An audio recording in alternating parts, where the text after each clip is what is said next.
Hello and welcome to another side play. Me, GamerWolfSix of Khemia. Before we start, if you're interested in playing this game, you can get it free on itch.io. And while there isn't a more up-to-date version you can get, you can support them on Patreon with money.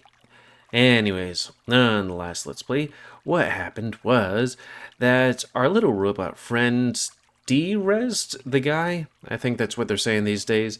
And yeah, that got Scipio to have a PTSD event, harkening back to his year in college when there was a riot. Heck. And he's trying to make it seem like he isn't affected by it, but, you know, he is.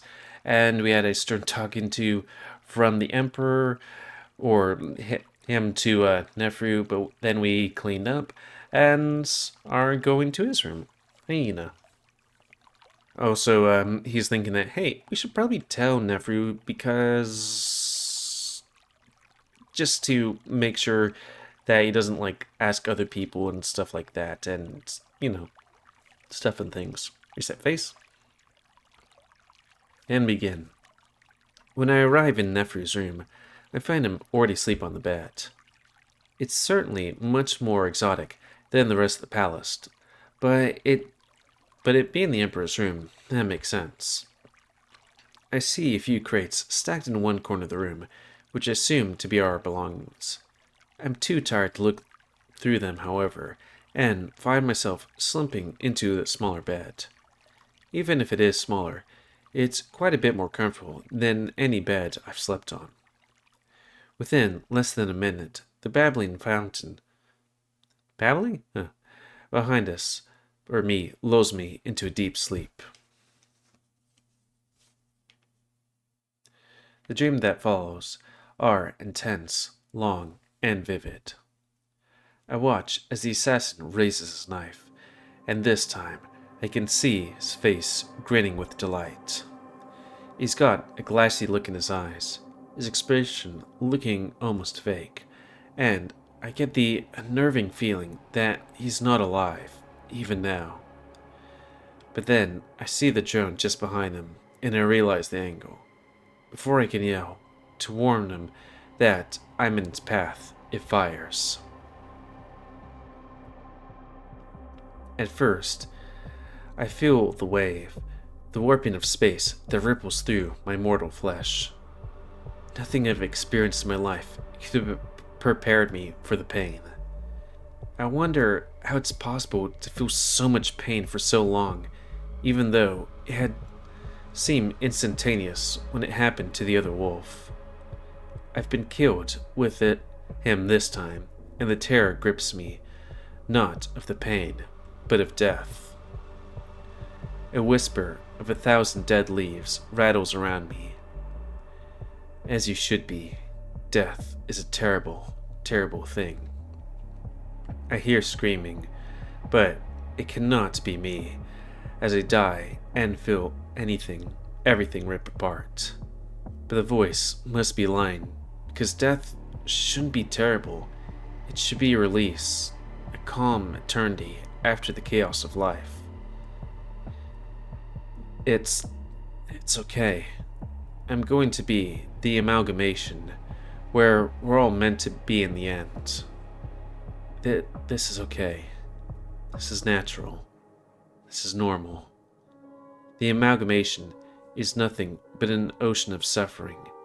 Even you know it's a natural, Scipio.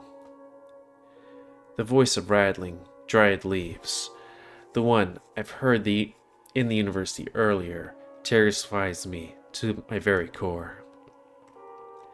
Had the worries and doubts I harbored for the past decade even been warranted? No, Scipio, it's far, far worse than that. Then, somehow, I'm still aware. I feel myself being pulled down, down, down. I'm joining the amalgamation, but all I hear are screams, and howls, and cries. This is more like the afterlife the wolves imagine before full parental contact. They had been right. They're suffering, and so am I. The pain, mental and physical, is as fresh as ever. No reprieve, no relief, and now my pain melds with the countless souls around me, with suffering seeming to drown us. I had thought the pain of death was bad, but this is on a new level, having to feel the agony of everyone who came before me. No, my assignment. I can't die now. But I realize that I'm dead, and my mission doesn't matter in the least bit right now. If this is forever, then it doesn't matter that I'm at the start. The beginning might as well be the end, because this is eternity, and that thought alone is going to drive me mad. I lose track of time almost immediately. And now, reading on. And now I have no idea how long it's been. At least hours. But Scipio, it's only been minutes. See how quickly it breaks you? Mother. I beg, without a mouth or a voice for a comfort, for her to save me, like I am truly a pup. She will join you in due time, Scipio, but how will you ever find her amongst the billions? But at least your suffering will become one with hers. No, please no. Unless what? Tell me. I'm begging now. I'll do anything at this point. And suddenly, I'm rising now, as if I'm being pulled from the depths of the deepest sea, made of suffocating fire. There are other possibilities, Scipio. Anything but this. We know what you truly want, and what you deserve. To become useful, to fulfill your duties, and then die, naturally, with all the pain dying with you. Of course, useful. The next voice to come through is in stark contrast to the rattling voices earlier. Instead, it's high, clear, and female? Scipio, hey, don't listen to that. You'll get answers and help very soon. But right now, you just need to wake up. This is a dream. Oh, it could be that tiger girl, I guess. I've heard that voice before, and I hear a grumbling, like a disconnected growl. And I remember, just for a moment, those two voices I heard on the bench. And then it finally ends. So, yeah, a bit of a reference of stuff. There's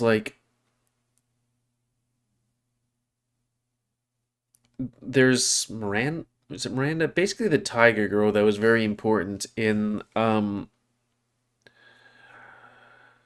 like Adastran lore, but I think you can also connect with her on a way in the Adastra thing in a certain path that I didn't get. But also, hell, reading on. So why are they hitting me right now? I mean, I guess I'm tired, but still, can't tell you night. But then there's also this whole thing where there's like this evil stuff. Like if you've played Adastra, it's basically like, hey, we're the parents. We need the humans to come in and do this stuff because it's going to do something, and we need to like sentient people to like fight against this evil that's going to come about like so far into the future, you know, stuff and things. Except face. So maybe look over there. Okay, we're good.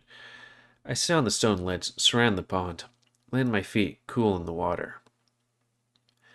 I was only a little confused when I woke up in the palace, but very quickly remembered what happened the night before. It's somewhat easier to think back on now, and I start to try and process it. Something I should do according to my mindfulness teachings. Still, there's an odd, dreamy quality to what I see, almost like a filter exists between me and the world. It's a familiar, numbing feeling, and I sit there in front of the fountain, feeling as if I am staring through a fog I cannot see. This happened the last time as well, though it's not as prevalent. Shortly after the riots, I was seeing everything as if they were on one of the stories broadcast on the entertainment channels. A tragic story, but one that at least didn't feel real.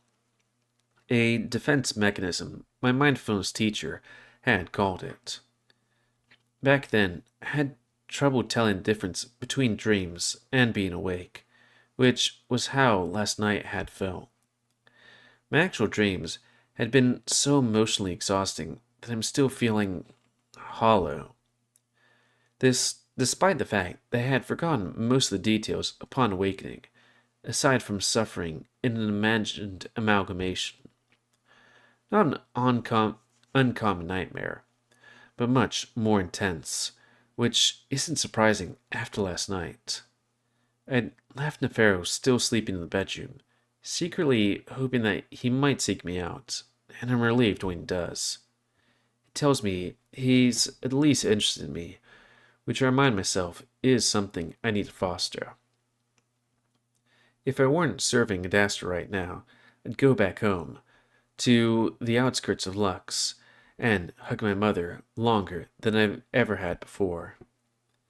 The thought brings emotions up that I need to tamp down, so I swallow, as if swallowing those feelings of weakness.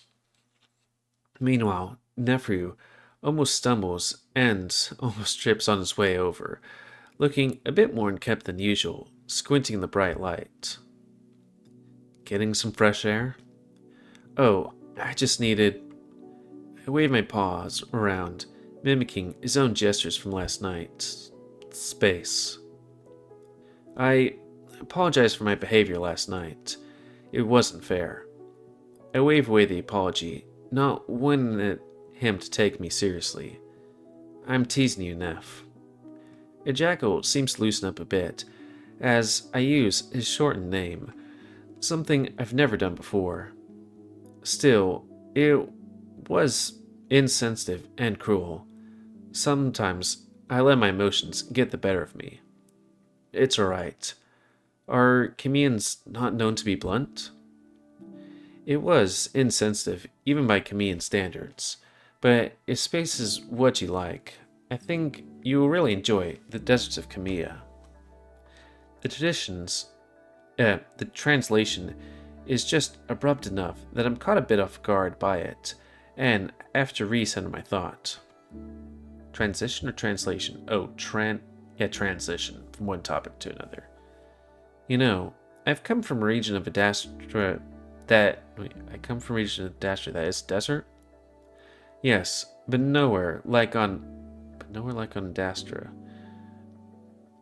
No, but nowhere on Adastra is like the deserts of Khemia. Yeah, countless dunes, right? Among other things, but yes, many dunes. I wonder how they do stuff, like agriculture on Khemia. The desert I come from is a tundra, so I've never really seen those. Lux, correct? I've been there before. My fur was no match for the cold. I look at him, generally surprised.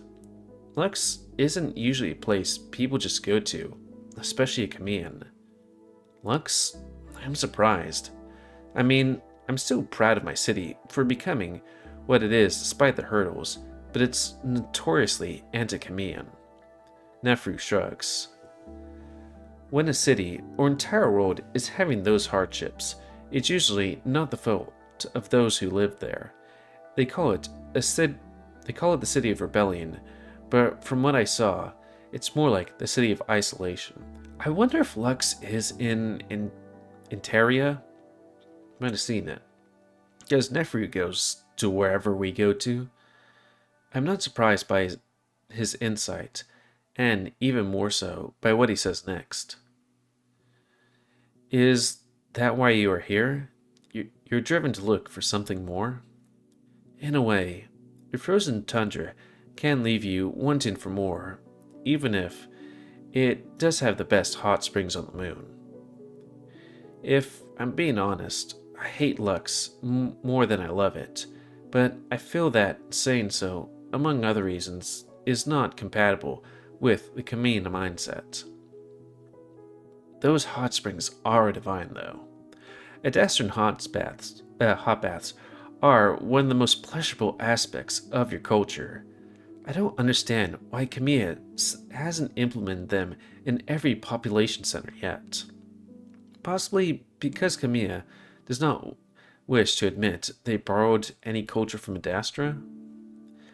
I'm half serious, but I understand that Adastra's influence is the weakest among all the siblings. It was a confusing experience being a student of Khemian culture, admiring its capabilities while conscious of our own inferiority.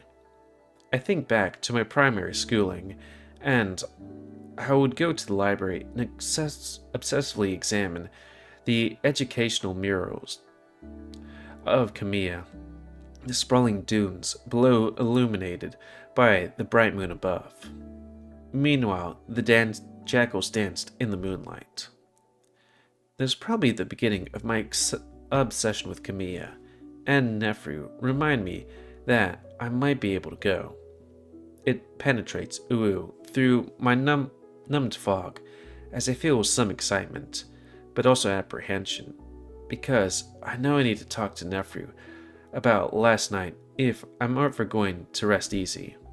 Also, I wonder how far this goes, because they don't seem to have the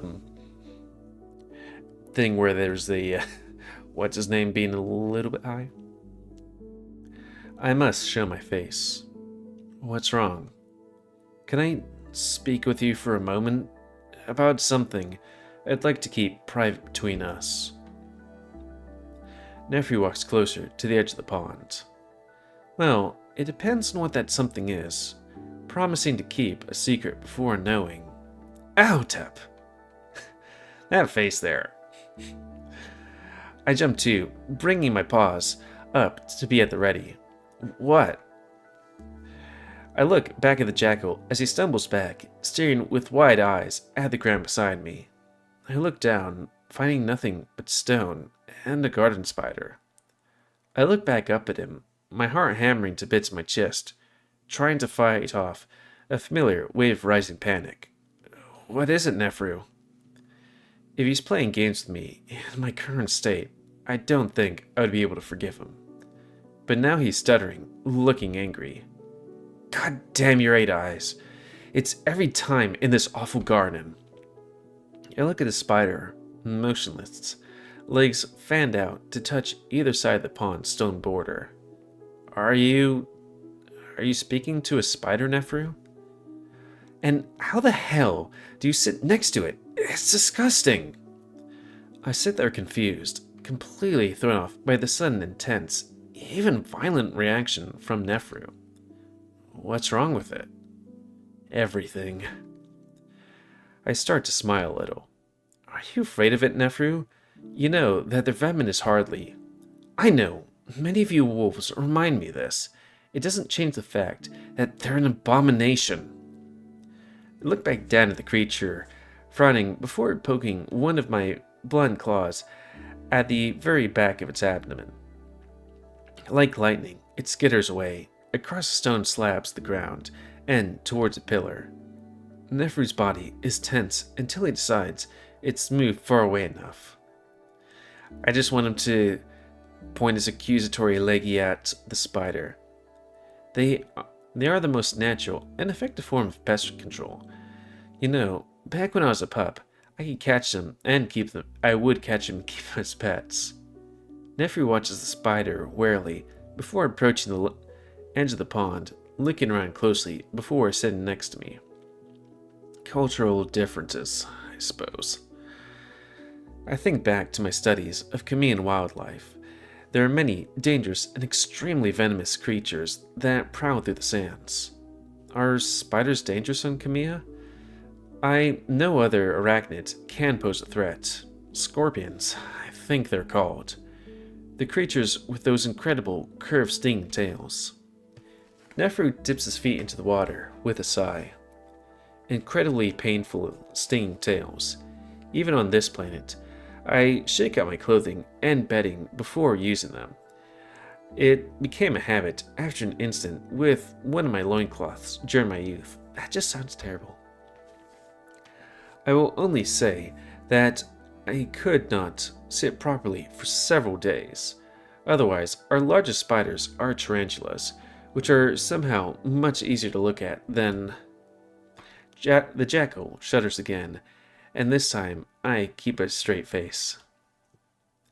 What are basically true spiders, only 10 times the size they have the right to be.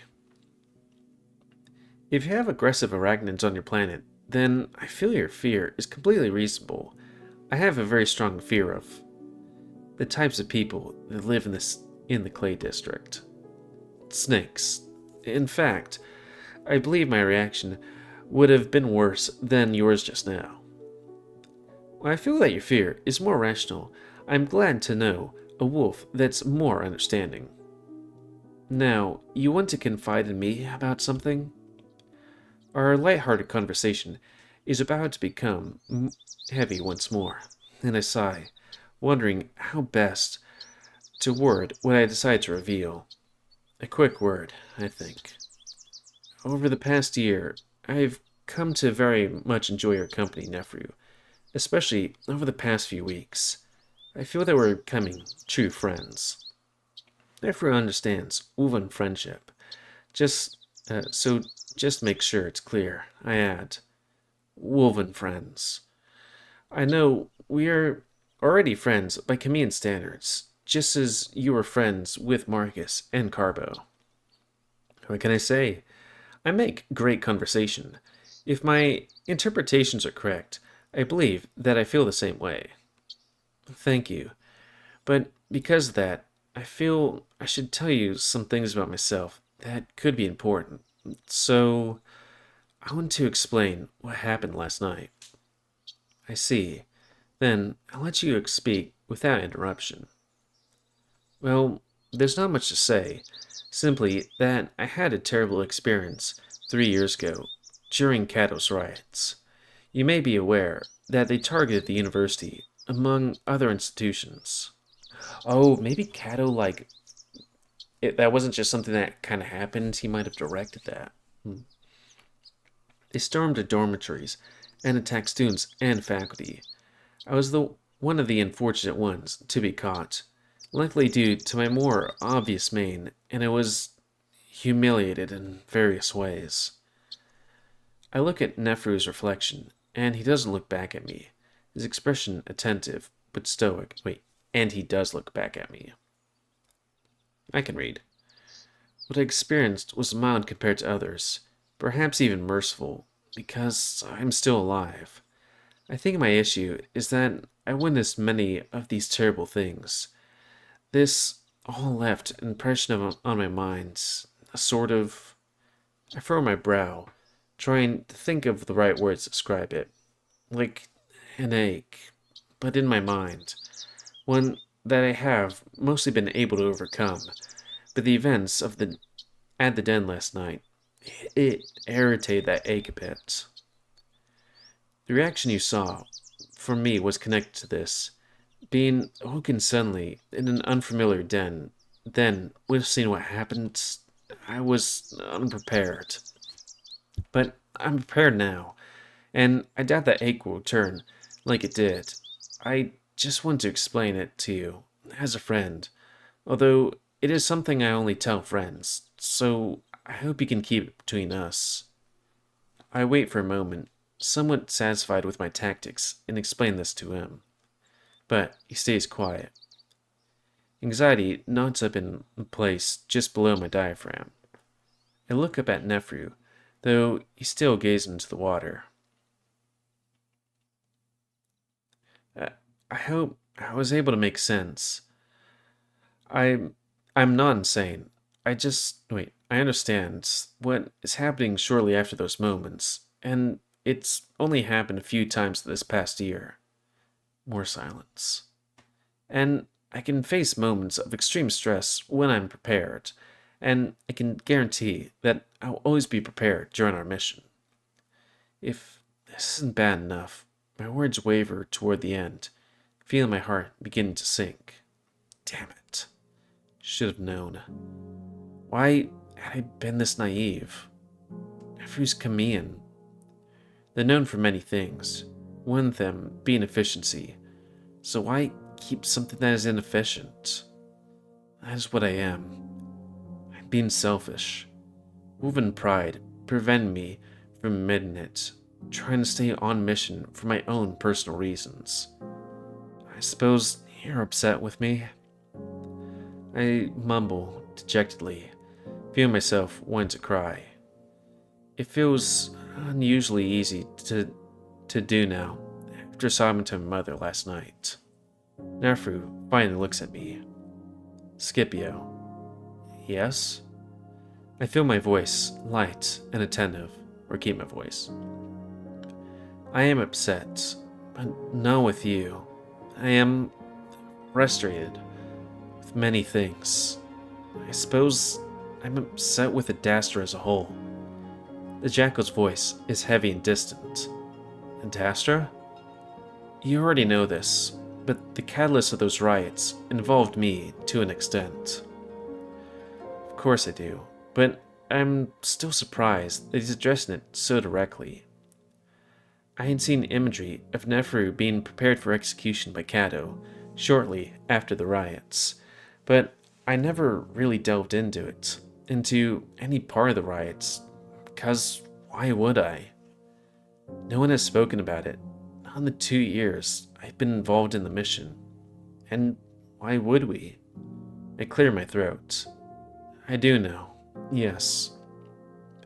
When I was kneeling in the amphitheater, certain that my life was about to come to an end, I was at peace. In fact, you might even say that I was waiting to die, especially at the time. I had reason that it was an easy purpose and a quick path to redemption. Neferu trails his paw through the water, but then I was saved by a friend. Shortly afterwards, I witnessed his neck being slashed instead. At the moment he was leaning against me, I saw his neck in detail. I then witnessed his final moments with his lover.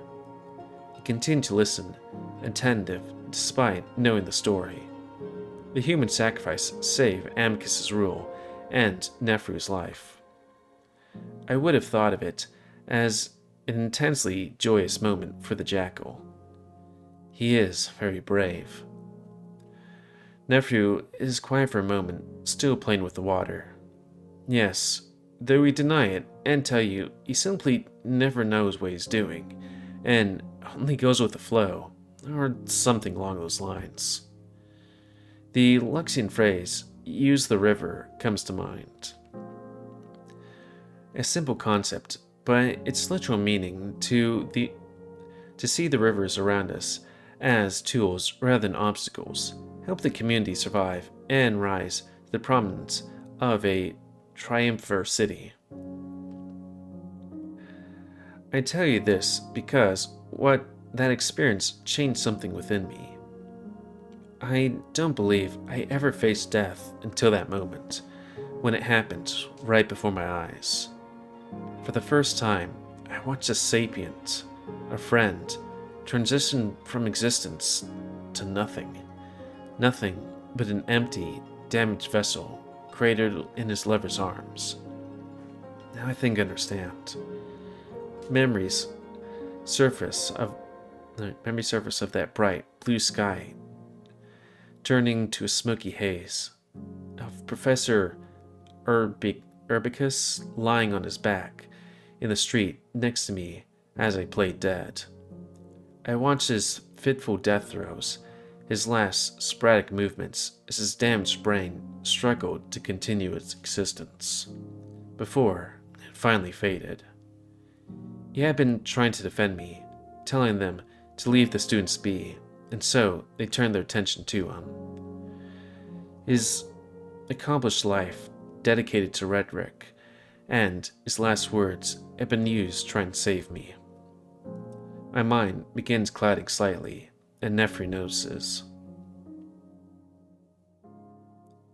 Sorry, are you alright? I clear my mind by focusing on the present.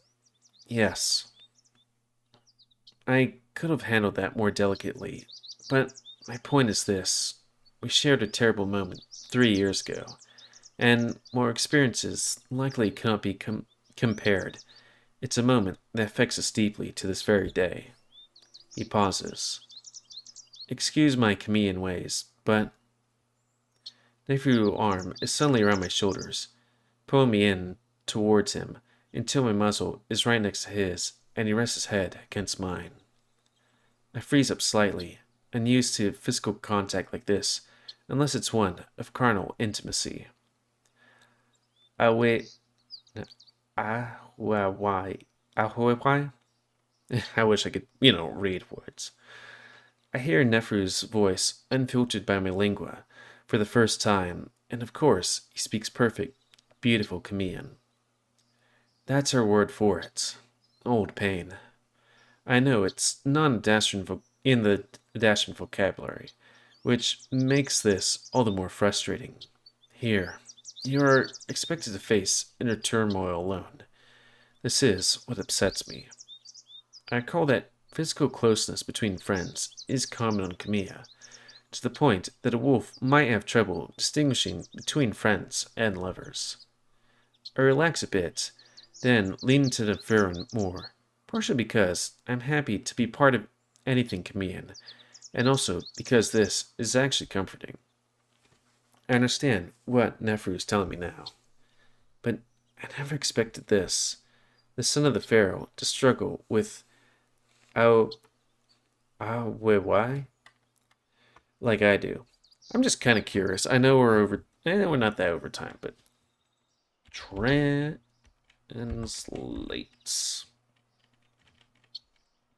I know it's like, how would you pronounce this in English? But whatever.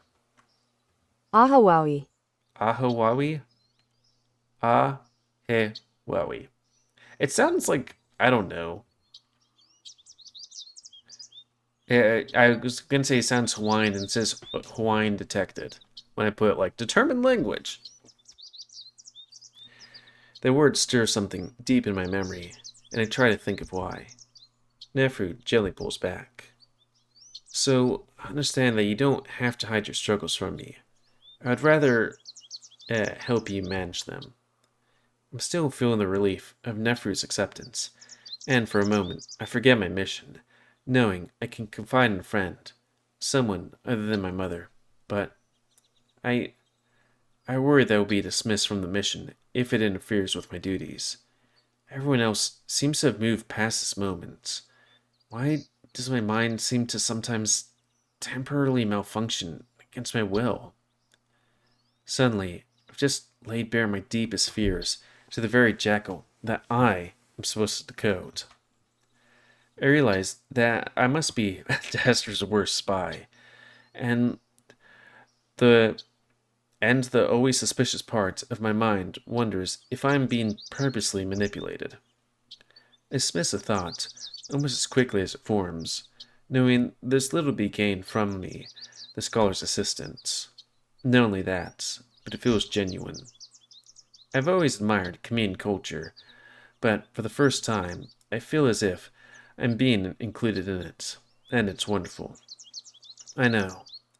Also, you should know there are likely many, many others like you. They simply hide it well, just as you do. And while I would be advised you to resign for your own health, Khemia is much more stable. Neferu leans back on both paws, relaxing against his usual impish nature returns, again as is usual. On the contrary, I believe going to Khemia might help you, especially if you're only there to record and experience the culture. as you said.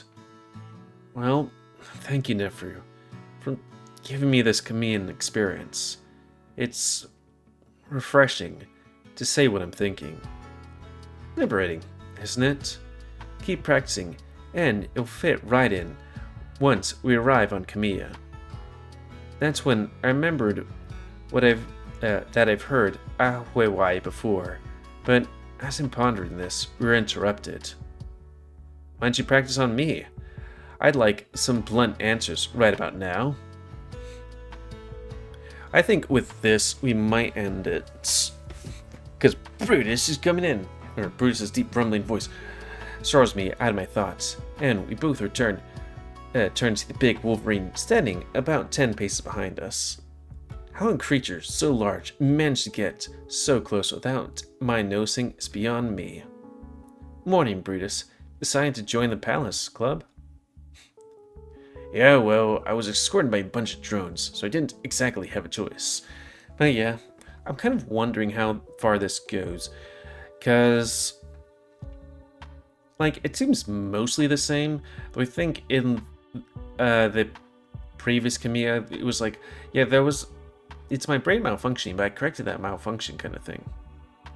But yeah, just looking at the CGs, because I looked at the CGs for this, it's like, there probably isn't going to be anything too weird, besides, I don't know, there being that weird punk skull thing going unless, but yeah, there doesn't seem to be any new illustrations, because the ones that are missing, and slight spoiler alert for it, but looking at the old Khemian thing, it was, let's see, we are missing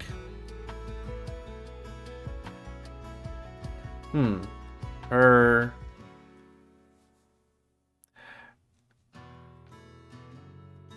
let's see, wait,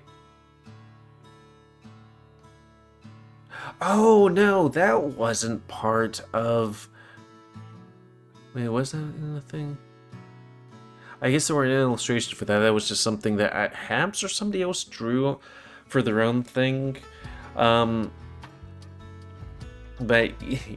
yeah, there isn't a thing of seeing the Khemian world or spaceships or stuff like that. Because like I was thinking of a scene that I think Habs drew, where it's like, the walls are speaking to me, man. Neferu's like, what did you do to him? He's high as a fucking kite. And just like, Anyways, end of this side play. So please comment, cause I like comments, don't you like dislike? Tips, tricks, otherwise, if you like my YouTube and like it grow, then please like, subscribe, and check out the videos too. But grown, please remember to spay near your animals to help control the pit population. And if you want to play this game, it's available free on itch.io. But if you want to support the people that made this game, there's a Patreon where you can give them monies for things and stuff. And until next time, another Sci-Fi. Me, GamerWolfSix of Khemia, a game about nice Jackalmen. Though, hopefully the people that make this game do give me the fan service, I think it's called. Yeah, give me fan service, and let me see what other Jackalmen look like. You know, because I do love jackals. Do I have jackal stuff for ladies? I think I do. Pretty sure. Sorry that I'm just kind of extending. Wow, we did kind of go over time. I think that's just because of my rattling. Would she be a Nubian? Is Heroin a Nubian jackal? I don't know. Anyways, that's something I'll find on my own time. And until next time, me, GamerWolfSix of Rambling. Hey, you know, so thanks and see ya.